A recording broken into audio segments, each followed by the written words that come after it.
Bom, gente, nós estamos entrando num mundo que para mim era uma novidade até um tempo atrás, que é a interação com o público de forma digital, e lançamos um projeto para falar das particularidades da cirurgia de mão, que é a especialidade da gente, de uma forma descontraída, de uma forma que vai ser extremamente debatida e elucidativa. Tem muita gente que tem muita dúvida sobre o que é a cirurgia de mão, o que é que o cirurgião de mão faz, o que é que o fisioterapeuta de mão faz.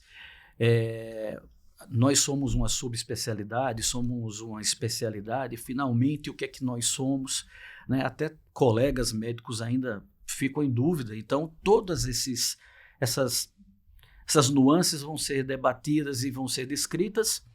Ao longo desse episódio e de outros episódios vão surgir aqui inúmeras dúvidas, algumas vou saber tirar, outras não, e vai ser tudo debatido e vai ser compartilhado com vocês. Vamos falar de patologias, vamos falar de tratamento cirúrgico, vamos falar de recuperação, vamos falar de casos que aconteceram particularmente com cada um de nós, vamos falar de desafios, tá? Que a especialidade apresenta, dores de cabeça, alegrias, tudo isso daí vai ser tratado aqui, tá? Meu nome é Nicéias, eu sou cirurgião de mão há mais de 25 anos aqui no estado de Alagoas. Faz parte aqui desse trio aqui o Dr. Givaldo, cirurgião de mão, eu acho que com 2 anos a menos só de especialidade, mais de 20 anos de experiência também aqui no ramo. E conosco também está o Dr. Goodson, né, que é o nosso anjo da guarda com asas muito grandes, né, que faz o que a gente faz dar certo, né? Tem um compromisso e tem uma responsabilidade muito grande de fazer com que os nossos tratamentos cheguem a serem factíveis, realmente bons, depois que a cirurgia, o diagnóstico, o procedimento cirúrgico, ele é feito. Bom, de uma forma geral, né, a pergunta que mais surge é como é que você decidiu com tanta coisa em medicina, tem cirurgia geral, pediatria, ortopedia, clínica, né, tanta coisa, como é que você decidiu ser cirurgião de mão? Quer dizer, caramba, o corpo é tão grande, você quer ser cirurgião de mão, é um apêndice do braço. Eu nem sabia que existia uma especialidade sobre isso.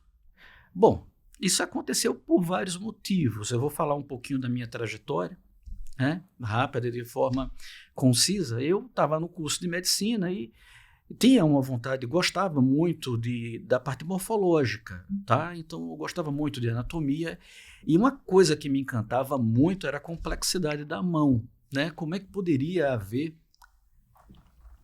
tantas estruturas e estruturas tão importantes num espaço tão fino e tão pequeno, né? E como é que a gente conseguia fazer coisas tão extremamente minuciosas com a mão? Então isso foi uma coisa que veio me encantando desde a faculdade. Então, a partir do momento que eu decidi fazer alguma especialidade, fazer uma residência médica, na época a mão ainda não era uma especialidade, ela era um anexo, um apêndice da ortopedia, e tive que fazer ortopedia, né? Hoje em dia a cirurgia de mão já não é mais um anexo da ortopedia, tem muito colega que não sabe disso, mas se você hoje quiser sair do curso de medicina e quiser fazer cirurgia de mão direto, existem inúmeros serviços no Brasil que provavelmente vão dizer, olha, você vai chegar aqui muito verde, é melhor que você faça uma especialidade, mas tem serviços que provavelmente vão aceitar, porque é uma lei, está na Constituição hoje, no Ministério da Saúde, entende que a cirurgia da mão é uma especialidade que não precisa de uma especialidade base, mas na época não era desse jeito, né? Então, eu fui fazer ortopedia. Então, a minha formação foi em Brasília, eu saí e fui fazer internato. Eu não fiz o internato aqui, eu fiz o internato num hospital em Brasília que a gente chama de Agarram, que é o Hospital Regional da Asa Norte.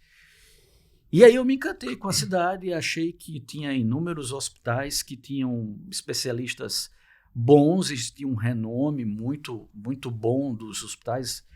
E assim, o meu sonho era fazer na Rede Sara, né, no Hospital Sara Kubitschek, em Brasília. Então eu passei um ano fazendo internato no Agarram, aprendi muita medicina nesse internato. O internato, para quem não sabe, é uma fase de formação da gente, em que a gente deixa de estudar mais teoria e começa a estudar mais a prática. Então a gente tem 4 blocos ali dentro. A gente tem a cirurgia geral, a gente tem a pediatria, a gente tem a clínica médica, a gente tem a ginecologia e a obstetrícia. E a gente fica acompanhando os médicos, auxiliando em cirurgia, fazendo um ambulatório. Claro que tem provas, claro que tem avaliação, mas não é aquela coisa tipo colégio que você vê na faculdade. Esse internato, para mim, foi um divisor de águas, porque eu vi que o padrão de medicina de onde eu estava era realmente bem diferenciado. E ali eu disse, não, eu vou querer fazer ortopedia aqui também. E aí eu fiz o concurso de residência lá na cidade de Brasília, no Distrito Federal, né, na capital do nosso país. Fiz no hospital de base, fiz no hospital das Forças Armadas e fiz no Sara. E aí eu tive a felicidade de poder escolher em que hospital eu iria fazer, e eu escolhi fazer ortopedia no Sara e fiquei 3 anos no Sara fazendo a parte de ortopedia, ok? Quando você chega numa residência, para vocês que não entendem o que é uma residência, a residência é onde você faz a sua especialidade, não que você esqueça a medicina, não.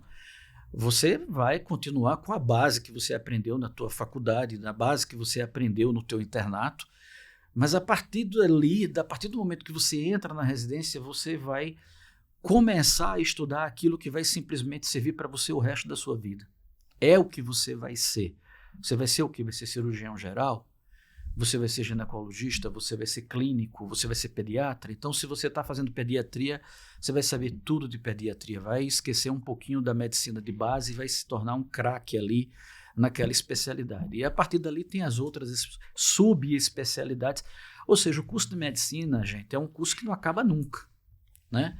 Uma formação bem feita é uma formação que dura 10 anos, 12 anos, 13 anos, às vezes até mais. Se você for emendar com área acadêmica e fizer doutorado, mestrado, doutorado, PhD, vai para quase 20 anos de formação. É um absurdo, mas é isso, é um sacerdócio, né? Você vive para isso e tem um pouquinho de vida pessoal. Você tem um pouquinho de tempo para a família, você tem um pouquinho de vida pessoal, mas em suma você vive mais ou menos para isso. Então essa foi a minha formação. Terminei os 4 anos, os 3 anos de residência e fui para Belo Horizonte e fiz a cirurgia de mão com o Dr. Arlindo Pardini lá no Hospital Ortopédico. Tudo isso que eu falei para vocês deve ter demorado 2 minutos, mas para mim se passaram 10 anos, né? Desde o meu vestibular para medicina até quando eu terminei o curso de cirurgia da mão. Então, de 10, 11 anos por aí. Então, é basicamente isso. Então, hoje vocês sabem o trajeto, qual é mais ou menos o caminho que tem que ser trilhado por uma pessoa que quer fazer a especialidade de cirurgia de mão. Mas já falei bastante de mim. Temos hoje... Esse programa é feito com 3 âncoras, né? Temos aí o doutor Gudson e temos aí o doutor Gustavo. Aí eu pergunto aí para o Gudson, e aí, Gudson, talvez seja um pouquinho diferente para você do que foi para mim. Fala aí para o pessoal como é, no final aí com a tua idade, ser especialista em fisioterapia de cirurgia da mão, dos melhores aqui do estado. Fica à vontade. Para mim é um privilégio trabalhar com 2 grandes cirurgiões de mão, em que eu tenho a oportunidade de aprender todos os dias. Vocês são a razão de eu ser um fisioterapeuta de mão. Vocês sabem disso. E eu sou muito grato, de verdade, pela oportunidade. Falar de maneira bem breve da minha história. Eu sou filho do SESMAC, me formei em 2009. E após a minha formação acadêmica, eu fui para um hospital de cirurgia de mão em Recife. Então fui para o SOS Mão Recife, a convite de um cirurgião de mão, fazer um estágio. Eu sempre tive o desejo de ser fisioterapeuta ortopédico e fisioterapeuta esportivo. No início... Interessante como as coisas mudam, né? Como mudam, já pensou? Esse era o meu desejo, mas Deus tinha planos diferentes para mim. Então, quando eu recebi esse convite, eu fui para Recife. Passei um período de alguns meses lá, acompanhando cirurgia e acompanhando a doutora Ana Cláudia, Maria Cláudia. E eu me encantei pela mão. Me encantei, como você também, se encantou pela complexidade da mão. E voltei de Recife, já com o intuito de ser um especialista em mão, mas ainda não tinha o treinamento suficiente, mas o desejo era grande. Foi quando nós nos conhecemos em visita, fui visitar vocês, e vocês graciosamente estenderam a mão e me deram uma oportunidade. E aí que eu comecei a trabalhar especificamente com mão, não atendia nenhum outro tipo de paciente, mas depois de alguns meses eu notei o quão era difícil ter bons resultados na mão. E aí eu senti a necessidade de sair do estado e de procurar uma especialidade. E fui para a Unifesp. Inicialmente fui fazer uma prova lá, mas antes de fazer a prova eu conversei com meus pais, né? Meu pai e minha mãe, especificamente com a mãe, a gente chega primeiro na mãe para depois chegar no pai, né? Eu disse, mãe, eu tenho desejo de fazer uma especialidade de mão. Aí ela disse, tudo bem, meu filho, onde é? Em São Paulo. Em São Paulo, meu filho. E aí ela disse, tá bom, e como é? Só se inscrever? Não, tem que fazer uma prova, mãe. Ela disse, quantas vagas são? Aí eu disse, 3 vagas. Aí ela disse, mas 3 vagas para cada estado? Não, mãe, é 3 vagas para o Brasil inteiro. E ela disse, isso é uma frase que ela repete. E ela disse, mas meu filho é muito difícil. Eu disse, mas mãe, se ela não imagina que eu posso ser o dono de uma dessas 3 vagas? E ela disse, é mesmo. E aí ela permitiu, bancou o tempo de estudante, a gente não tem dinheiro nenhum, né? Não. Bancaram tudo, eu fiz a prova, passei. E aí comecei a estudar lá, fiz um ano na Unifesp, Escola Paulista de Medicina, e foi um período de grande aprendizado. Devo muito à doutora Regiane Costa, minha preceptora, que me ensinou tudo o que ela sabia de mão. E aí depois voltei para Maceió e continuamos a trabalhar os 3 juntos. E foi um período de grande aprendizado porque eu tive a oportunidade de acompanhar vocês em cirurgia e aprender, ver a anatomia, né, de perto mesmo, no vivo. E depois fui para os Estados Unidos em 2018. Senti a necessidade de também me especializar em ortopedia geral. Por quê? Porque eu atendia muito paciente de mão que tinham outras comorbidades, outras desordens. Então, paciente de mão que tinha uma dor na coluna lombar. E aí eu senti a necessidade de sempre enviar esse paciente para um outro colega. E às vezes o paciente não ficava muito satisfeito em sair do meu serviço e ir para um serviço de um colega. E aí eu uni ao sonho de ir trabalhar nos Estados Unidos. E aí fui fazer uma residência na Universidade de Miami. Fiquei lá por 1 ano e 7 meses. Depois a minha esposa voltou para o Brasil e disse, venha para cá, porque eu não vou ficar mais aí, volte logo.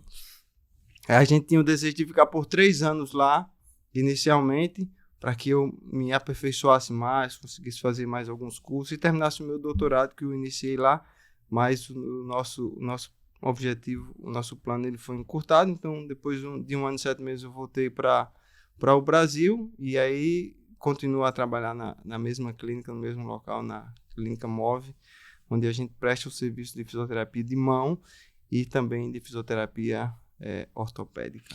Tem muitas coisas que a gente vai ter que... Tem muitos causos, né? Tem causos aí que a gente precisa elucidar, coisas que a gente precisa conversar depois dessa formalidade. Eu acredito que tem coisas bem interessantes para a gente falar sobre a formação de cada um, né? O quão sacrificante e também o quão prazeroso foi, né? Mas aí é necessário que a gente primeiro faça o rastreio para o pessoal conhecer, todos nós, né? E aí vem o Dr. Givaldo Trindade Rios, que é o terceiro âncora aqui da gente, que é também cirurgião de mão. Acredito que tenha mais ou menos o mesmo sacrifício que o meu, o mesmo tempo, a mesma labuta no tronco para conseguir estar onde está. Fala um pouquinho aí, Givaldo, da tua vida, da sua trajetória para a gente. Diz aí. É interessante, quando a gente ouve a história das outras pessoas, a gente inevitavelmente compara com as nossas próprias experiências, né? E elas são experiências muito ricas que a gente ouve, que a gente escuta e passa a admirar pelos detalhes interessantes que tem na formação de cada um. Em relação à minha formação, eu me formei na Universidade Federal em 92 e logo em 93 comecei a residência de ortopedia e traumatologia no antigo Hospital do Açúcar, na equipe do nosso professor Adailton Reis, né, que foi um dos grandes incentivadores da minha entrada na ortopedia como especialidade. E é interessante porque a ortopedia ela leva 3 anos para ser concluída. E após esse período, nós fazemos uma prova para obtenção do título de especialista. Então, à medida que a gente vai fazendo a residência, a gente vai pensando nessa bendita prova ao final de 3 anos, né? A gente trabalha, passeia, a gente almoça, a gente vai dormir, a gente acorda pensando na prova da SBOT. E a prova da SBOT está chegando e tem um mês a menos para estudar, tem um ano a menos para estudar, a prova da SBOT já é no ano que vem. Bom, ao longo desse tempo, eu percebi ao final da jornada que eu tinha menosprezado um pouco a mão. Né? Eu não tinha estudado bem mão. Achava tudo muito complexo, tudo muito pequeno, tudo muito difícil de compreender. Então, involuntariamente, eu desprezei um pouco a mão. Até que, para me preparar para a prova, eu precisava me esforçar mais e estudar mais mão. E adquiri um livro que passou a ser referência na nossa formação, que é o livro de traumatismo de mão do nosso professor Pardini. Então, eu comecei a estudar e percebi que, na realidade, eu tinha um pouco de antipatia pela especialidade, pelo segmento mão, mas porque eu não conhecia. Ao estudar, ao ver, eu percebi que, na realidade, era um mundo completamente novo, inexplorado por mim, complexo, mas belíssimo, que valia não só a pena estudar aquilo, como, puxa vida, talvez até me especializar nessa área. Então, após a prova da SBOT, me tornei ortopedista, mas sempre com a ideia de fazer a especialidade mão, cirurgia da mão. Deixa eu te interromper só um pouco, Giva. Durante o tempo que você fez a tua residência em ortopedia, você não ficou só em Maceió, você foi para São Paulo também?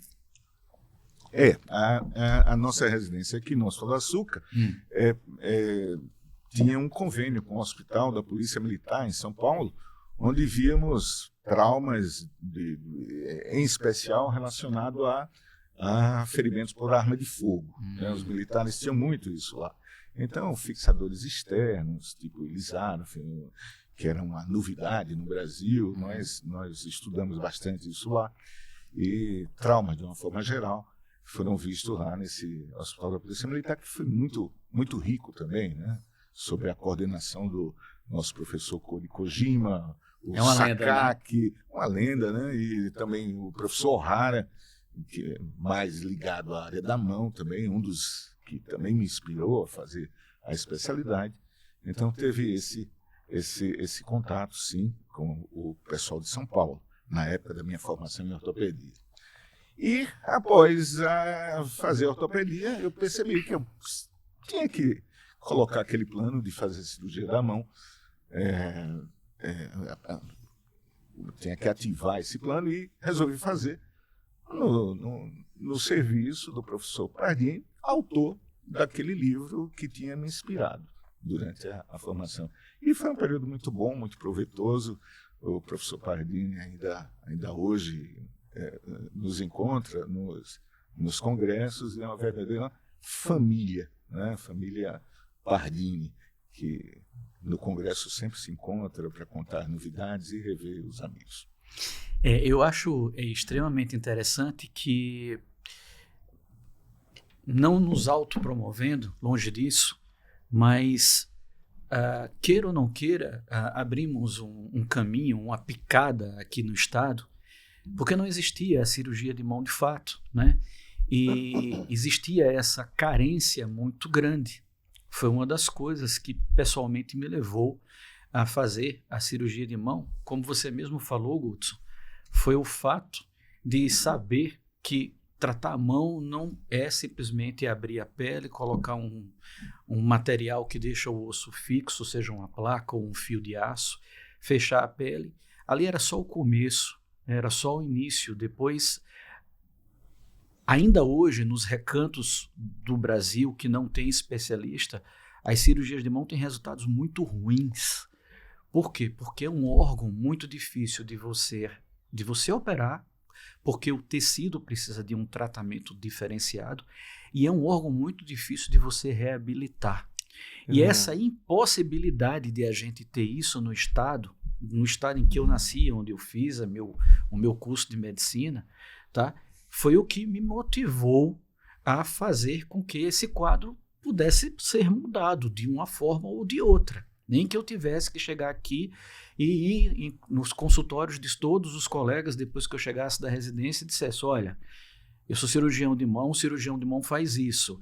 Dá aula na época para a residência do Dr. Adailton Reis, que era também amigo, e para mim ele é uma figura que é um ícone aqui na cirurgia ortopédica do estado. Então, quando ele me chamou para começar a dar aulas, assim como também chamou ao Givaldo, a gente na época, para você ter ideia, tão antigo a coisa era tão arcaica, que a gente fazia transparência. Imagina, a gente fazia transparência, xerocava a transparência para colocar no retroprojetor. A gente tirava fotografia para montar o slidezinho. Hoje ninguém nem sabe o que é um slide. Se você pegar um slide, o pessoal pensa que é para ver o eclipse do sol. Você entendeu? Mas a gente fazia aula em slide. Então a gente saiu divulgando isso durante anos e anos e anos e anos a fio, para que houvesse, depois de 5, 6, 7 anos, o reconhecimento de: olha, realmente parece que quando a mão é operada por quem só faz mão, parece que a coisa é diferente, porque eu mandei esse caso para o Dr. X, Dr. X operou e ficou maravilhoso. Na minha época não era desse jeito, essa mão ficava dura, a chamada mão congelada, essa mão dura. E quando a gente vai e manda para o especialista, a gente começa a ver resultados diferenciados. E os resultados diferenciaram mais ainda quando chegaram os especialistas em fisioterapia da mão, que sabiam exatamente o que fazer depois que a gente tinha feito a parte da gente, que era o procedimento cirúrgico. Você não tem essa impressão, Givaldo, que a mão era algo meio que praticamente relegado no estado e que, com o passar do tempo, ao longo de todos esses anos, houve uma modificação, graças a Deus, para melhor? Assim, qual é a tua impressão? O que você acha? Houve uma evolução muito grande, né, da cirurgia da mão e da visibilidade que tem a nossa especialidade. Eu me lembro que até entre os colegas médicos, quando você falava que era especialista em mão, ele estranhava um pouco, mas peraí, especialista em mão? Você é um ortopedista que só atende mão? É isso? E o resto do corpo você não atende? Mas não é isso, você é um ortopedista geral, claro, mas o fato de você trabalhar numa área específica, no caso a área da mão, nos permite ter muito mais oportunidade de estudar aquele segmento, se aprofundar nesse segmento e ter mais casos atendidos com problemas nessas estruturas tão delicadas, tão importantes. Então, à medida que nós somos trabalhando e mostrando o diferencial que é ser atendido por um ortopedista geral ou um especialista em mão, as pessoas foram notando que, puxa vida, realmente é interessante. Os resultados parece que são mais eficientes, parece que as pessoas se recuperam de forma mais rápida. Então, eu acho que isso é positivo. A vinda da cirurgia da mão para Maceió é uma coisa muito, muito positiva. Assim como, na própria ortopedia, começaram a surgir também, aqui na nossa cidade, especialistas em outros segmentos. Especialista em joelho, especialista em coluna, especialista em ombro, especialista em pé. Então, o fato da ortopedia ter segmentado as áreas anatômicas de atuação permite a cada um desses profissionais aprofundar seus estudos, operar os pacientes com mais experiência, pelo volume de pacientes que eles atendem, e, consequentemente, ter melhor resultado.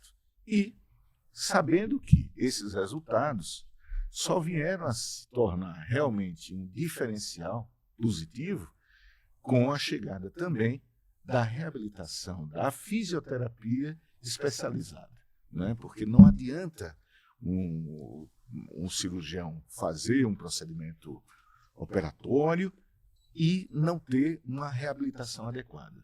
Com a chegada da especialidade, da fisioterapia especializada, da terapia ocupacional especializada, os resultados médicos desses pacientes com problema na mão, eles melhoraram significativamente. Daí, eu acho que o Goodson pode falar a respeito o que é que você sente após a chegada da especialidade de vocês, a fisioterapia especializada em mão. Eu acho que tem contribuído muito para a melhora desses pacientes com desordens de mão, porque os fisioterapeutas generalistas, eles têm realmente uma certa antipatia com a mão. Eu já tive a oportunidade de visitar algumas clínicas grandes, tanto aqui no estado quanto fora, e quando chega a mão, o fisioterapeuta olha assim, esse rapaz de mão. Porque a nossa formação, ela é carente em mão. A fisioterapia, no curso de graduação, eu posso dizer a vocês que a gente vê 4 ou 5 patologias. A gente vê síndrome do carpo, a gente vê fratura de rádio distal, a gente vê um dedo em gatilho, e talvez uma outra fratura de antebraço ou cotovelo, só. Então, esse pessoal que está saindo da universidade é um pessoal que não tem um conhecimento aprofundado sobre as desordens de mão. Então, por exemplo, você fala sobre síndrome de dor complexa regional, distrofia simpático-reflexa. O fisioterapeuta generalista, ele raramente vai conhecer essa desordem. E aí, muitas vezes, está tratando um rádio distal, um paciente que sofreu uma fratura de punho, que apresenta sinais claros e evidentes de distrofia e não consegue reconhecer a doença porque não teve um conhecimento prévio sobre a doença. E, invariavelmente, os resultados serão pobres. Então, com a chegada da especialidade de reabilitação de mão, que envolve tanto o fisioterapeuta como o terapeuta ocupacional, que nós conhecemos como terapia de mão, isso vem agregar muito à especialidade de cirurgia de mão, porque aquele fisioterapeuta ou terapeuta ocupacional, ele é treinado para tratar casos simples e complexos de mão. Então, os resultados eles tendem a ser muito melhores e a recuperação tende a encurtar bastante. Eu lembro, quando eu cheguei aqui, que não existia fisioterapeuta de mão, então eu acabava de operar, digamos, um tendão flexor, que na época era um desafio, porque você faz uma sutura de um tendão, para quem está em casa, não entende que um tendão é uma estrutura. Eu vou tentar desmistificar um pouquinho aqui as estruturas da mão para a gente saber. A mão ela é composta pelo osso, composta por músculos. A parte elétrica que dá a sensibilidade e a motricidade da mão é dada pelos nervos. E a parte de cabos, que faz com que a gente movimente os dedos, ela é feita por tendões, tá? Então, existe um erro muito grande quando você chega no consultório e dizer, doutor, eu acho que eu estou com a mão dormente porque meu tendão está apertado. Não. Você está com a mão dormente porque o seu nervo está apertado. Quem dá sensibilidade é a estrutura nervosa. Quem faz a motricidade é a estrutura mecânica, é o tendão. E o arcabouço ósseo é como se fossem as vigas que sustentam a nossa mão aonde ela está, né? Então, o que acontece? Quando chegava um paciente com um cortezinho e uma lesão de tendão flexor, e esse tendão flexor, na verdade, ele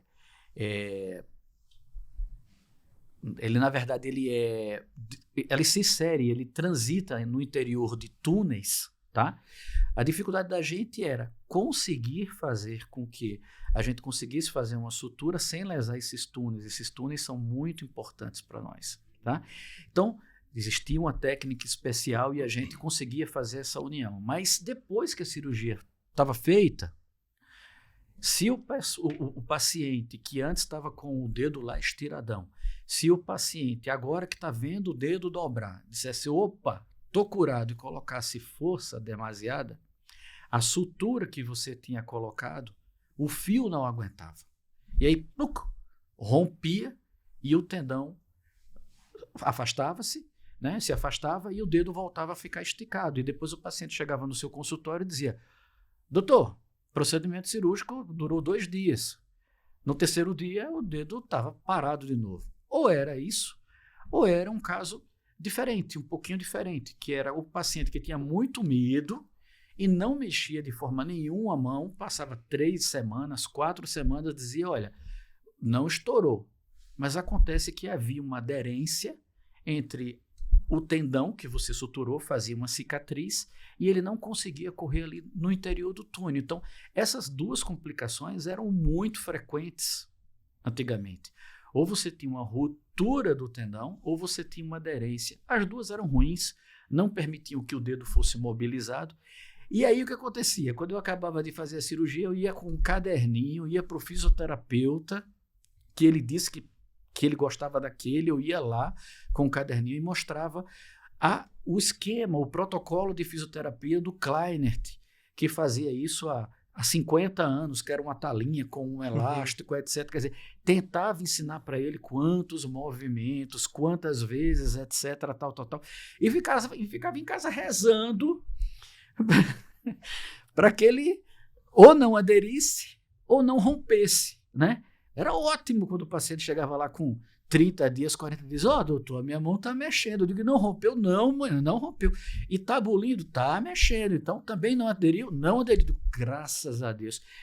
Então, assim, o surgimento, eu falo isso só para a gente ter uma ideia de quão importante é um profissional hoje, que quando você acaba de dar o último fio, o último pontinho lá na pele, você sabe que vai mandar para uma pessoa que sabe qual é o grau de força que você vai exigir do paciente para que ele não rompa e também não cause aderência. Isso é só um dos fatos, eu estou colocando a lesão do tendão para ilustrar. As mesmas coisas vão acontecer com o osso, vão acontecer com o nervo, vão acontecer com músculos, vão acontecer com osteossíntese óssea, que se você deixar muito tempo parado vai fazer aquela chamada mão de pedra, mão enrijecida, né? A mão distrófica, mas que se você também mexer muito, você pode quebrar a síntese. Então, assim, eu acho que o fisioterapeuta de mão é aquele fisioterapeuta que tem que ter um feeling muito grande de graduação de força. Ou seja, ele trabalha na beira da barreira. Se ele der um passo, ele cai no abismo. Se ele for um pouquinho para trás, ele também não vai para canto nenhum. É verdade. A gente está sempre em uma corda bamba, eu digo aos pacientes. Nem pode fazer de mais e nem de menos. E às vezes a gente tem que adaptar durante o curso do tratamento. Às vezes você pede o paciente, por exemplo, tendão flexor, a mover a cada 2 horas 15 repetições. E aí você observa que ainda o movimento do tendão está restrito. Então você aumenta a frequência ou o tendão está movendo bem demais. Você tem que pisar no freio. Sim. Então essa capacidade adaptativa do fisioterapeuta, tendo como base um raciocínio clínico acurado, é extremamente importante para que a gente consiga os bons resultados. E aí, Giva, vai uma observação para a gente aqui, né? A gente tinha muitos casos de distrofia simpático-reflexa com coisas tolas que a gente operava, que era uma fratura de rádio, que a gente colocava 2 fiozinhos de aço, ficava alegre porque ficava anatomicamente reduzido, mas quando chegava no teu consultório, 2 semanas depois você olhava, regalava os olhos e via aquela mão, diz aí, inchada, dura. A dificuldade que nós encontramos aqui em Maceió, quando começamos a exercer a nossa especialidade, faz a gente relembrar ao início da própria especialidade de cirurgia da mão. Isso remete a esse período também, né? A gente pode relembrar que a cirurgia da mão começou com observações de médicos militares durante a Segunda Guerra Mundial que atendiam pacientes com trauma no membro superior, né? Então, o soldado que não morria do ferimento, ele normalmente ele era resgatado e, na grande maioria dos casos, tinha comprometimento do membro superior. Era uma mão dilacerada, era uma fratura grave, uma lesão de nervo, era uma queimadura, eram lesões terríveis, né? Então, esses pacientes, quando não eram amputados, eram operados por diversos especialistas. Vinha o ortopedista, fixava a fratura, vinha o cirurgião plástico, fazia cobertura cutânea, às vezes o neurologista aparecia para suturar um nervo que também tinha sido rompido. Então, era um paciente que era atendido por diversos profissionais ao longo de muitos procedimentos, muito tempo levava para atender esse paciente, e o resultado era pobre, era ruim. Era essa mão enrijecida que você falou, que você também, Gudson, tantas vezes viu aqui na nossa realidade, quando ainda não tinha profissionais especializados. Então, o que é que os americanos idealizaram? Não, nós vamos, então, treinar médicos para atender exclusivamente pacientes com mãos lesadas, mãos traumatizadas. E eles, então, passaram a fazer, logo depois da Segunda Guerra, um treinamento específico para a cirurgia de mão. Surgiu nos Estados Unidos. E essa ideia se espalhou para o restante do mundo. Aqui no Brasil, o primeiro local onde se fez treinamento para cirurgia de mão foi na Santa Casa de Misericórdia de São Paulo, o pavilhão Fernandinho Simonsen. Isso. Né? E algum tempo depois se fundou a Sociedade Brasileira de Cirurgia de Mão, cujos membros podiam ser ortopedistas ou cirurgiões plásticos, com treinamento de cirurgia de mão. E daí, ou cirurgiões gerais. E daí essa escola de cirurgiões de mão se espalhou pelo Brasil todo, pelo mundo inteiro. E interessante é que nas guerras que se sucederam, na Segunda Guerra Mundial, na Guerra da Coreia e depois na Guerra do Vietnã, os soldados já foram atendidos por esses especialistas de mão. E os resultados foram incomparáveis àqueles antigos soldados da Segunda Guerra, né? Então, essa tecnologia foi transportada para a vida civil, e os acidentes de trânsito, acidentes domésticos, acidentes de trabalho passaram a contar também com um tratamento mais adequado. É interessante que nós somos crias, né, de um desses pioneiros, e eu tenho muito orgulho de falar disso, de cirurgia de mão, que aprendeu cirurgia de mão durante a guerra, que foi o Dr. Arlindo Pardini, né? O Dr. Arlindo Pardini é brasileiro, ele é de Minas, é de Belo Horizonte, né? Mas ele tinha, como nós, um grande anseio de aprender com quem mais sabia e de aprender nos lugares onde os traumas realmente aconteciam. E aí o que aconteceu? Durante a Guerra do Vietnã, se eu não me engano foi Vietnã, não foi, Givaldo? Foi. Durante a Guerra do Vietnã, ele já tinha um contato muito grande com grandes cirurgiões de mão dos Estados Unidos. Agora, não sei descrever quais, eu acredito que o Brunel, outros, talvez o próprio Kleinert, ele fala muito do Kleinert.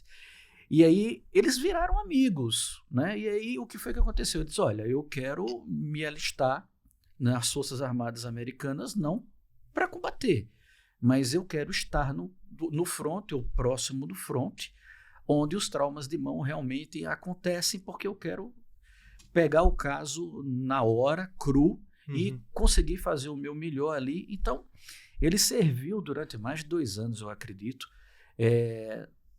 no Vietnã, em frontes próximos, realmente muito próximos do campo de batalha, e hospitais também recuados, e também trabalhou algum tempo nos Estados Unidos.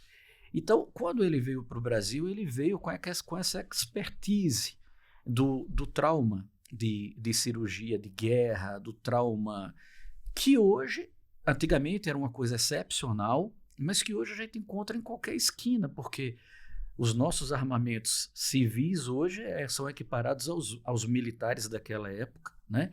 E os acidentes de alta energia que a gente tem hoje são equiparados aos acidentes de alta energia que se tem durante um conflito bélico. Hoje, o Dr. Pardini está com seus 80 e poucos anos, é considerado uma das figuras mais importantes de cirurgia de mão no mundo, já foi presidente da Sociedade Mundial de Cirurgia de Mão, acredito que nenhum brasileiro tenha sido. E vocês tiveram a oportunidade de aprender com o pioneiro, né? A gente teve a oportunidade de aprender com ele, tá? Com a dureza dele, com a disciplina dele, mas também com o carinho dele, com a consideração que ele tinha em que a gente tinha que fazer a residência de mão e sair sério e fazendo como ele fazia. Fazendo como ele queria, não como a gente gostaria, entendeu? Então, assim, ele era um ser humano, às vezes um pouco duro, mas sobretudo justo.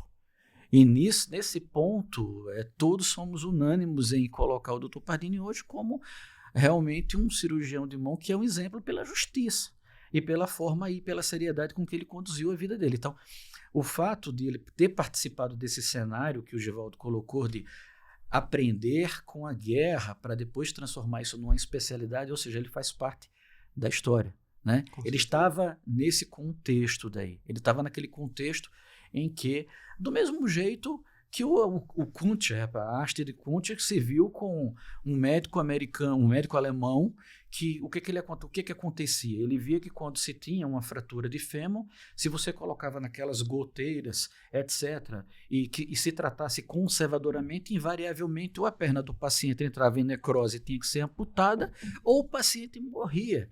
Então ele disse, não tem condições, a gente tem que imobilizar esse fêmur antes que isso aconteça. Então ele simplesmente colocou uma haste, que nada mais era do que como se fosse um cabo de guarda-chuva com uma ponta. Ele alinhava o osso, introduzia a haste lá dentro, e quando o soldado iria ser operado 10, 15, 20 dias depois, o fêmur estava alinhado. E às vezes estava num processo já indo para consolidação. Então ele percebeu, isso não só é um processo, um procedimento que facilita a vida do transporte nas áreas de guerra, o paciente com a haste consegue ser mobilizado para uma enfermaria, para outra, para um hospital, para outro, como também pode ser um método definitivo. E a partir daí surgiram designs de materiais ortopédicos que fizeram com que a haste de Kuntscher hoje, até um tempo atrás, mas hoje no Brasil inteiro acredito que se use, nem todo mundo sabe fazer uma haste bloqueada, e lá está a haste de Kuntscher servindo, eu mesmo fiz, o Dr. Givaldo fez, quando a gente era da época da ortopedia, muito Kuntscher, entendeu? Graças ao velhinho Kuntscher que estava lá na guerra e colocou um cabo de guarda-chuva lá, a haste de aço dentro do fêmur para mobilizar, né? É interessante que, como as guerras, que são eventos trágicos para a humanidade, né? A guerra é a antítese do que, na realidade, deveria ser o processo civilizatório, né? Mas acontece guerras, e essas guerras podem trazer algum ensinamento, algum benefício. Essa história da haste de Kuntscher é muito interessante, citada pelo Unicef. E interessante é que essas fraturas da diáfise do fêmur, do meio do osso, ela acontecia principalmente com os pilotos de aeronaves, né, na Primeira Guerra Mundial. Eles, quando pousavam de forma inadequada, eles eram jogados para frente e a perna dele batendo contra o painel do avião. Então era comum a fratura no meio da coxa, na diáfise do fêmur. E piloto de avião, piloto de militar, piloto de aeronave naquela época, era um soldado especializado, era um soldado de difícil treinamento, não podia se desperdiçar esse militar. E, uma vez colocada a haste de Kuncher, ele rapidamente voltava a pilotar, talvez até para quebrar outra perna, mas ele voltava rapidamente e no esforço de guerra era essencial. E isso também mostra a visão que teve o nosso professor Pardini na época que surgiu a Guerra do Vietnã. Ele estava em treinamento nos Estados Unidos e os médicos que estavam fazendo treinamento com ele, eles iriam para a luta, iriam para a guerra, né? Então, isso poderia ser um empecilho para o treinamento dele. Poderia ser o fim do treinamento dele. Não, eu vou voltar para o Brasil, eu não tenho nada a ver com essa guerra, não vou me meter nisso. Mas ele teve essa visão, esse senso de oportunidade. De se alistar, né? Ele não chegou a se alistar. Ele né? foi como médico voluntário, civil, mas num hospital de campanha. Então ele disse, não, peraí, eu tenho a opção de voltar, né, e aceitar esse limão amargo, ou fazer disso uma limonada, se eu for para a guerra também e ter essa experiência de campo num hospital militar. E ele foi e gostou da experiência. Tanto é que a parede do consultório dele, lá em Belo Horizonte, é muito interessante, porque tem vários diplomas, certificados, ele tem uma formação maravilhosa, né? Chegou, como o Nicésio falou, a ser presidente da Sociedade Mundial de Cirurgia da Mão. Não é para qualquer um, mas tem um diploma que ele tem um carinho especial, tem um orgulho especial. É um diploma de honra ao mérito, né? De agradecimento do governo do Vietnã do Sul. Interessante, está lá na parede dele, né? O Vietnã do Sul perdeu a guerra, deixou de existir, mas ele foi reconhecido oficialmente por esse governo. Eu acho muito interessante. E aí, passando isso a bola agora para o Gudson, né? A gente tem os nossos ídolos, né? Quais são os seus, professor? Eu costumo dizer que eu não tenho ídolos. A Bíblia não me permite ter. Okay. Mas eu tenho pessoas que eu admiro bastante. Uma delas é uma americana que faleceu em 2016, com 97 anos, e que é considerada a mãe da terapia da mão.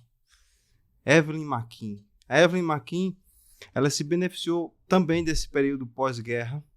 Ali na década de 60, ela começou a atender muitos veteranos de guerra com lesões em mão, lesões muito, muito graves.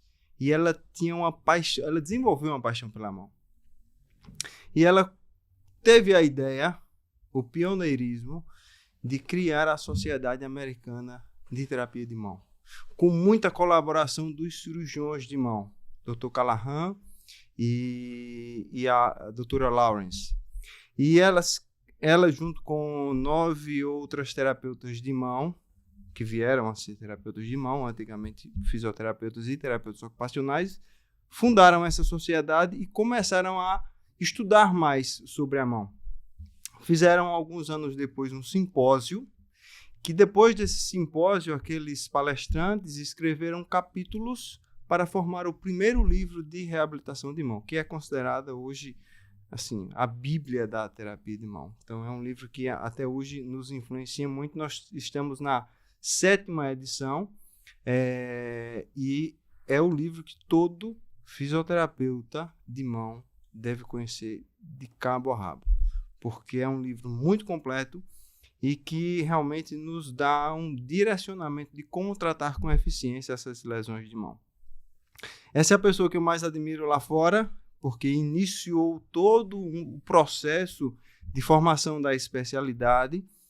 A terapia de mão nos Estados Unidos é muito forte. Eu já tive a oportunidade de participar de alguns congressos e, assim, o nível de conhecimento deles é muito grande.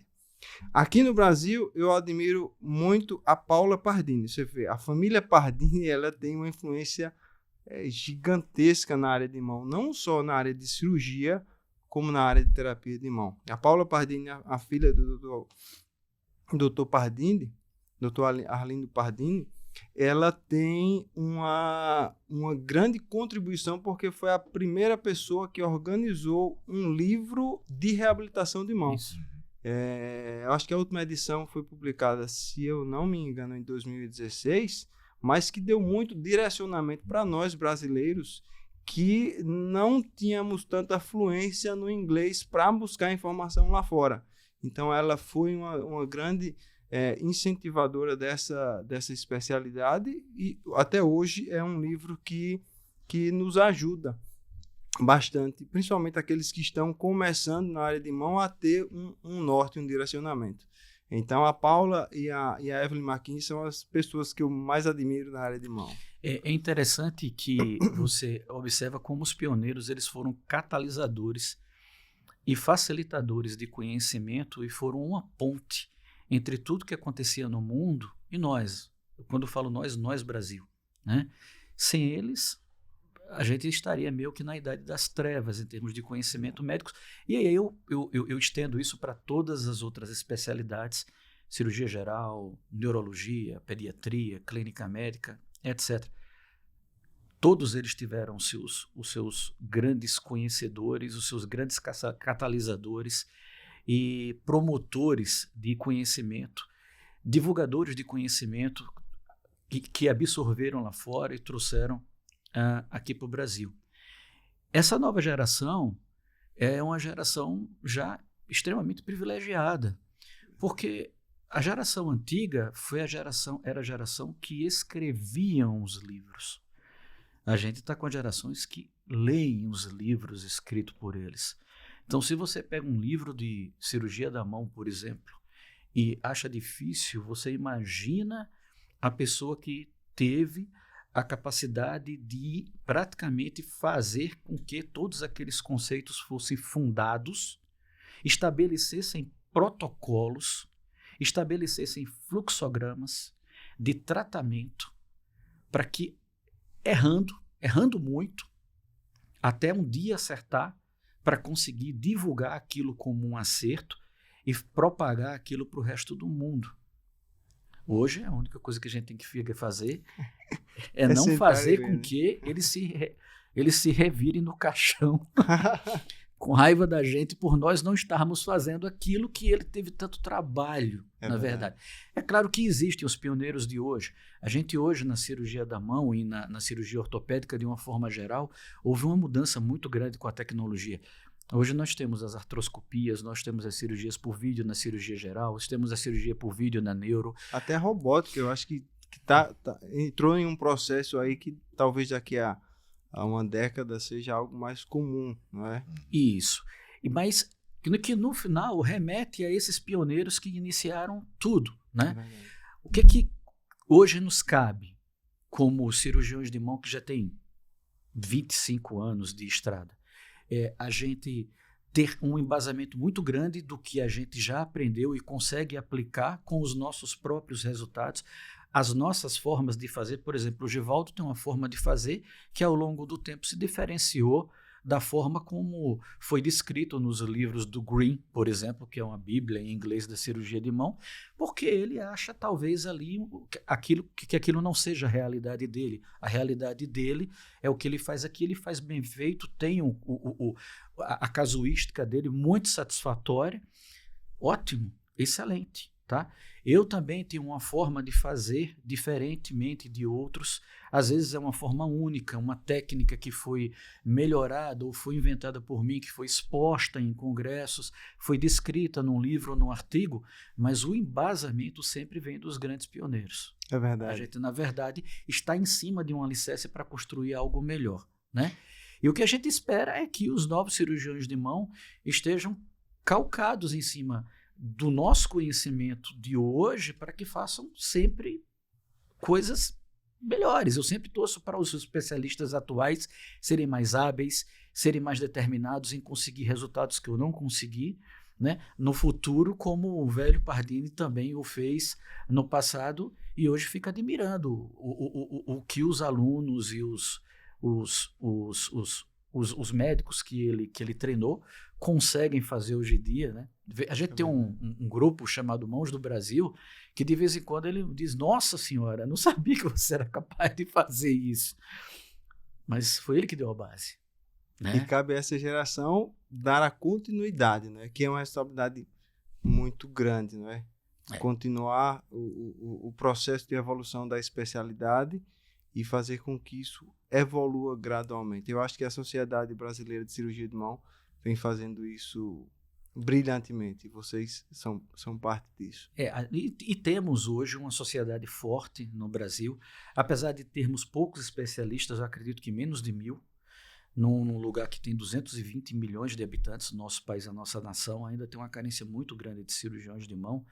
Mas a gente tem uma sociedade já bastante sólida, né? E com congressos anuais, temos os congressos regionais, temos os representantes de cada região, né? Assim como a ortopedia, né? Que a cirurgia de mão, na verdade, copiou o modelo da ortopedia. A SBOT, que é a Sociedade Brasileira de Ortopedia e Traumatologia, é uma sociedade muito forte, talvez uma das mais fortes sociedades médicas do Brasil. Copiamos a cirurgia de mão, o modelo deles, porque é um modelo vencedor. É um modelo vencedor, né? E a partir desse modelo se fez o quê? Se fez os presidentes das regionais, o presidente da nacional, que vai se renovando a cada ano, do mesmo jeito que na Sociedade Brasileira de Ortopedia e Traumatologia a mão faz do mesmo jeito. Existem os presidentes nacionais que se renovam, se eu não me engano, a cada 2 anos, Valdo? Acho que é a cada ano, atualmente.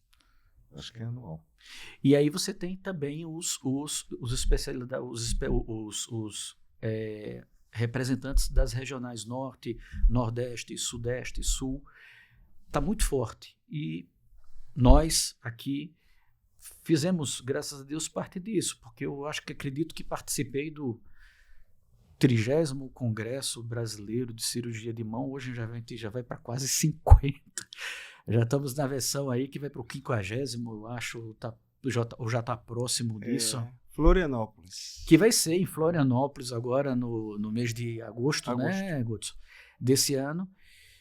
Com muita cara nova, muito menino novo, com muito talento. É verdade. Né? Tanto na tua área como na nossa. Mas é um orgulho para a gente que a sociedade esteja tão forte que a gente faça parte dela. É verdade, é verdade.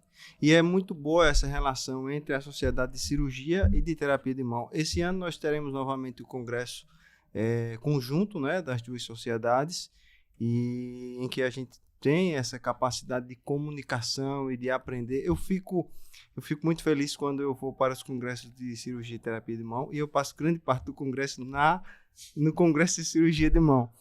Porque a gente tem uma capacidade muito grande de aprender vendo os procedimentos cirúrgicos, entendendo como eles são feitos, que é o fundamento da terapia de mão. Se o fisioterapeuta de mão ele não compreender o que é uma osteossíntese, o que é um reparo de tendão, o que é uma síndrome de dor, dificilmente ele vai conseguir bons resultados. Um vício do fisioterapeuta brasileiro, isso eu vejo muito no fisioterapeuta brasileiro, é querer conhecer muito de técnicas de fisioterapia sem entender a ciência básica, sem entender os fundamentos. Isso é um tiro no pé, porque você, às vezes, sabe muito bem aplicar a técnica, mas não sabe em quem aplicar e como aplicar. Em que momento deve ser aplicado. Guto, eu tenho uma pergunta para te fazer. Você que saiu, né, teve essa oportunidade de passar quase 2 anos nos Estados Unidos, eu não vou falar nem em termos de comparação com Estados Unidos e Brasil. Eu vou falar Flórida, Flórida e Alagoas. Né? Você teve convívio comigo, com o Givaldo, com outros cirurgiões de mão aqui. Sim. E aí eu sou muito sincero em te perguntar, a gente está muito atrás, a gente está no mesmo nível, a gente está tá bem na foto. Eu queria que você me falasse alguma coisa sobre especificamente os cirurgiões de mão do local onde você foi no Miami Hand Center, né? Isso, não, foi na Universidade de Miami. Universidade de Miami, isso.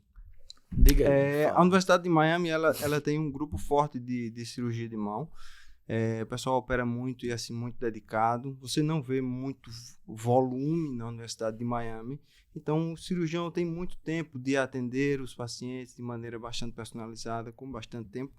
E algo interessante lá é que o consultório do cirurgião de mão é vizinho à clínica de terapia de mão. Então, essa comunicação facilita muito, que eu acho que é uma das grandes vantagens Mais ou menos deles. como acontece com a gente aqui, Nós somos né? vizinhos Que estamos também. num prédio, estamos eu e o Givaldo no prédio e o Goodson no prédio vizinho. Isso, exatamente. Em termos de conhecimento, nós estamos no mesmo patamar deles. Por quê? Porque hoje o nosso livro base, o nosso material de consulta é exatamente o material que eles produziram. Então, quando nós vamos estudar sobre alguma desordem, nós procuramos o material que o americano utiliza.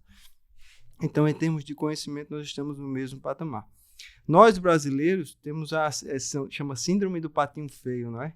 A gente Síndrome acha... do patinho feio, né? Ou complexo de vira-lata. É O como dizia complexo de vira-lata. Nelson Rodrigues, dizia que nós temos o complexo de vira-latas, né? A gente, às vezes, acha que lá fora tudo é belo, tudo é melhor, e aqui a gente está aquém. Mas, na verdade, não. Na verdade, não. É claro que os Estados Unidos têm uma grande vantagem tecnológica e de produção científica. Nisso, realmente, eles estão um pouco à frente da gente. Mas em termos de atendimento ao público, em termos de tratamento das desordens, nós estamos no mesmo patamar deles, com uma vantagem, que nós temos calor humano, amor e cuidado pelos pacientes, coisa que nem sempre você vê isso no americano. O americano é muito sistemático, frio, e ele está muito preocupado em fazer a tarefa dele, mas ele não se envolve muito com o paciente. Nós, brasileiros, quando o paciente meu não está evoluindo, eu não durmo. Eu fico pensando o que é que eu não estou fazendo, deveria estar fazendo, ou o que é que eu estou fazendo que não deveria estar fazendo. Então, a gente se envolve com o paciente, a gente dá o nosso telefone pessoal para o paciente, para que o paciente entre em contato conosco se acontecer algo. A nossa vida, ela gira em torno da melhora desse paciente. Quando a gente vê o paciente evoluindo, é uma grande felicidade. O americano, não. O americano acabou a hora de trabalho dele, ele vai para casa e ele não tem mais nenhum contato com os seus pacientes. Então eu acredito que em termos de conhecimento, em termos de tratamento de desordens, nós estamos no mesmo patamar, ou até um pouquinho além, porque nós cuidamos de pessoas e amamos pessoas. E, Gil? Isso que você mencionou, realmente a gente vê no dia a dia, né?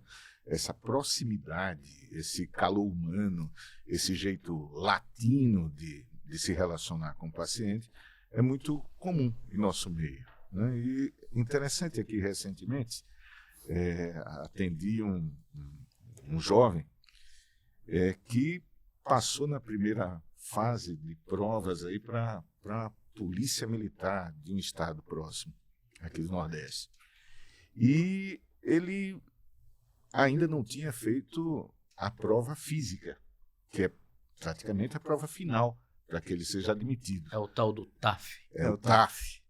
E antes de fazer o TAF, ele teve um acidente de moto e fraturou gravemente o punho. E a preocupação básica dele era: puxa vida, eu estou com essa fratura grave aqui no punho, mas eu não sei se eu vou conseguir fazer os exercícios que exigem na prova física.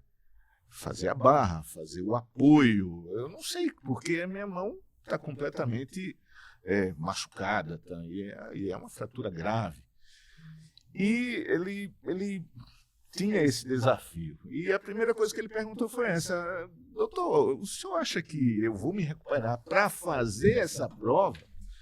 Então, não era me recuperar para a vida. Na realidade, ele estava direcionando realmente para essa prova. que para ele era um divisor de águas para o futuro dele. Era o sonho dele se tornar policial militar. Então, ele foi operado e muito próximo de mim, muito próximo também do Goodson. Ele foi atendido pelo Goodson. E ele manda filmes sobre a evolução dele, sobre como ele está se recuperando. E no final de semana passado ele mandou um vídeo onde ele conseguia finalmente fazer a barra, fazer o apoio, fazer os exercícios que serão exigidos nessa prova que ele vai fazer. Então ele se torna tão íntimo do médico, do terapeuta, que ele se torna praticamente um amigo. E tem a intimidade, então, de ter o nosso telefone, e de mandar a evolução dele por vídeo e de comemorar junto a vitória que certamente ele vai ter, porque ele vai conseguir fazer a prova. Então, a satisfação também do profissional é essa, né, de ter um paciente recuperado, um paciente que divide conosco a vitória pessoal numa prova de admissão a um concurso público. Tenha certeza disso. Uma coisa que eu acho interessante, além do que você já falou, Goodson, é que nós no Brasil, pelo fato de nós sermos um país com menos privilégios tecnológicos que os países do primeiro mundo, e aí eu coloco todos os países da Europa e países da Ásia e Estados Unidos e Canadá, nós temos que fazer, é praticamente nossa obrigação ter os mesmos resultados com um material às vezes inferior, tá? Uma época dessa eu fui convidado a dar uma aula num simpósio aqui, num congresso aqui no Hotel Jatiuca aqui em Maceió. Eu acredito que era um congresso regional de cirurgia de mão, acho que era o Norte-Nordeste. E disseram para mim uma coisa, eu adorei isso. Disseram assim, fala do que você quiser. Não disseram, olha, você tem que falar de tendão, tem que falar de nervo, não. Fala do que você quiser. Então, o que vai acontecer? Eu digo, olha, eu vou falar das nossas dificuldades enquanto cirurgiões de mão operando pelo SUS, num país pobre, na região mais pobre do país que é pobre. E talvez no estado mais pobre da região mais pobre, que é Alagoas. E aí, eu comecei a minha aula lá com o Macintosh, lá, o computador, que era, na verdade, uma televisão, daquelas antigas que a gente fazia toque, toque, toque, toque, que o canal passava, e uma máquina de escrever. E aí está o nosso computador. Aí está o nosso computador. Quer dizer, veja como é que a gente trabalha. Então, comecei a mostrar casos difíceis de se tratar, como fratura de rádio, fratura de falange, fratura de metacarpo, tratados de forma inusitadas, com técnicas inusitadas, com materiais inusitados. E aí, para dar embasamento que realmente aquilo funciona, eu fui atrás de cada foto, referenciando com artigos de países no mundo que também utilizavam a técnica que a gente utilizava, mostrando que os resultados também eram bons. Não era porque a gente não utilizava a placa que se produzia na Áustria ou que se produzia nos Estados Unidos que não tínhamos resultados bons. Então, com isso, eu estou querendo dizer o quê? Que a capacidade de resolução dos problemas de uma forma, eu não gosto do nome improvisado, mas de uma forma corajosa, querendo resolver o problema do paciente a qualquer custo no Brasil, faz com que nos diferenciemos muito dos médicos que trabalham só se tiver o material da marca X ou da marca Y, se a escopia for da marca Siemens, ou se for Toshiba, ou se você só tiver o material top, só sei fazer se tiver o material top de linha. Se não tiver o material top de linha, eu não sei fazer. A gente não trabalha dessa forma com o SUS aqui no Nordeste. Então, além do que você falou, além do calor humano, além do fato de a gente não dormir quando um resultado às vezes não é por nossa culpa, é porque o trauma é muito complexo. Então, ele segue de uma forma meio diferente do que gostaríamos, a gente também não consegue dormir, a gente fica realmente mal-humorado com aquilo, fica querendo que o paciente fique bem, a gente se envolve emocionalmente, além desse diferencial, que eu acho que é um diferencial do latino, e aí eu digo que o sangue latino fala mais alto nisso, tá? Não é uma questão de filosófica, é uma questão de sangue mesmo. O latino, ele é desse jeito. Nós temos também esse diferencial de sabermos trabalhar com o que nos dão. E trabalhar bem. E trabalhar bem, com resultados bons, com resultados... Houve agora um congresso, há uns 2 ou 3 anos atrás, vieram uns 3 ou 4 norte-americanos falando sobre prótese de cabeça de rádio em pacientes com cotovelos destroçados lá nos Estados Unidos. E aí teve um pessoal aqui nosso, do Brasil, que mostrou que no serviço dele que não tinha prótese de cabeça de rádio, fazia prótese de cabeça de rádio com cimento ósseo e um parafuso encaixado, que nós aqui em Alagoas já fizemos muito aqui no HGE para salvar os cotovelos. E os gringos, eles olharam e disseram, como assim? Esses caras estão fazendo halterofilismo? Não sei se você se lembra disso, Givaldo, dessa palestra. Que depois de cirurgia, de feito a cirurgia, eles mostraram lá a prótese de cabeça de rádio feito com cimento e parafuso, né? E depois mostraram o vídeo do pessoal lá na academia se exercitando. Os gringos ficaram um olhando para a cara do outro e não entenderam nada. Como que diz assim, como assim? Vocês conseguiram isso? A gente não consegue isso às vezes com prótese. Você lembra disso? Lembro, e foi muito interessante. E isso mostra que o que deve ser respeitado na hora do atendimento, na hora de uma cirurgia, são os princípios científicos que regem a nossa especialidade. E esses princípios científicos, esse embasamento científico, pode ser seguido independente do tipo de material que você esteja usando no momento. Né? Se realmente, como você falou, Nicésar, aqui muitas vezes na rede pública a gente tem uma certa dificuldade em conseguir um material de última geração. Mas desde que você siga os princípios básicos daquela patologia, você pode, com os meios que tem, fazer o seu procedimento cirúrgico, fazer a sua reabilitação e ter excelentes resultados. O importante é o conhecimento, o importante é que você saiba ousar, né? Você saiba encarar essa dificuldade com criatividade e com bom senso, com cuidado e sempre seguindo os princípios científicos, nunca passando disso. Além dos princípios científicos, os princípios éticos. Claro. Né? A gente sempre está informando ao paciente o que vai ser feito. Nós temos, eu e o Givaldo, assim, uma honra e o prazer de dizer que nós temos técnicas cirúrgicas próprias, já publicadas com nossos nomes, versadas em congressos e já escritas em livro e em artigos, mas que isso foi feito com todo um princípio ético, comunicando ao paciente que o benefício seria uma morbidade menor, uma exposição menor de partes moles, uma reabilitação mais precoce, né?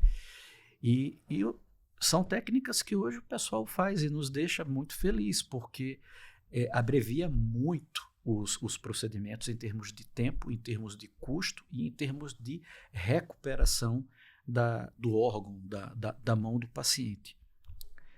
Uma foi sobre uma lesão de tendão flexores, que a gente faz com uma técnica minimamente invasiva, se for aguda, né?